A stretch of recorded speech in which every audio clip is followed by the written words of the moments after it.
রাসূলুল্লাহ বলেছেন, আনা ওয়া আলিয়্যুম মিন নূরি ওয়াহিদ, আমি এবং মাওলা আলী একই নূর থেকে এসেছি। এটা আহমদ রেজা খান বেরলভী তার হাদায়েকে বখশিশ কিতাবের বেরলিদের কিতাব, বেরলিদের যে ইমাম আহমদ রেজা খান বেরলভী সে তার কিতাবের মধ্যে হাদায়েকে বখশিশের মধ্যে এনেছে। কিতাবের দ্বিতীয় খণ্ডের 6 পৃষ্ঠার মধ্যে এনেছেন, তেরে নসলে পাকে মে হে বাচ্চা বাচ্চা নূর কা, তুহা আইনে নূরে তেরা সব ঘরানা নূর কা।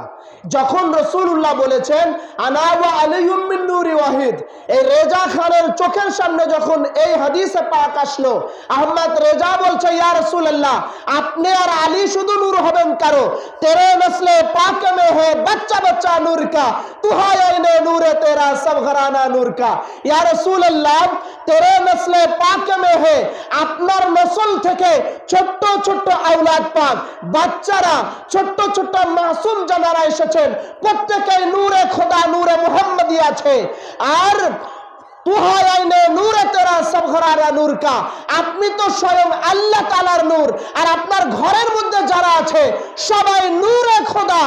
এর মধ্যে কোনো সন্দেহ নাই, সবাই নূরে খোদা আছে।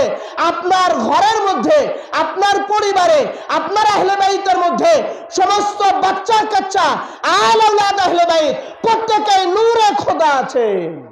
এজন্য বলেছেন, তেরে নসলে পাক মে হে বাচ্চা বাচ্চা নূর কা, তুহা আইনে নূরে তেরা সব ঘরানা নূর কা। আপনার ঘরের মধ্যে যারা আছে, মাওলা আলী আলাইহিস সালাম, খাতুনে জান্নাত ফাতিমাতুজ জাহরা, ইমাম হাসান, ইমাম হুসাইন, ইমাম জয়নুল আবেদিন, ইমাম আলী আসগর আলাইহিস সালাম, ইমাম জয়নুল আবেদিন, ইমাম হাসান মুসান্না, ইমাম তাকি, ইমাম নাকি, ইমাম হাসান আসকারি, ইমাম রেজা, ইমাম জাফর সাদিক আলাইহিস সালাম, হুজুর শাহিন শাহ বাগদাদ গৌসে পাক, এইভাবে করে আস্তে আস্তে পূর্ণিয়া শরীফের হযরত কুতুবুল বারি পাক, মঙ্গলকোট শরীফের 2 হযরত পাক, মেদিনীপুর ঘেউ পাকের মধ্যে যত আহলে বাইত তাহার শাহিদ আছেন, মেদিনীপুর দরবার পাকে দরগাহতে যারা অবস্থান করছেন, প্রত্যেক হযরত আহলে বাইত তাহার নূরে খোদা আছেন, এর মধ্যে কোনো সন্দেহ নাই, নূরে খোদা আছেন ওনারা। যার কারণে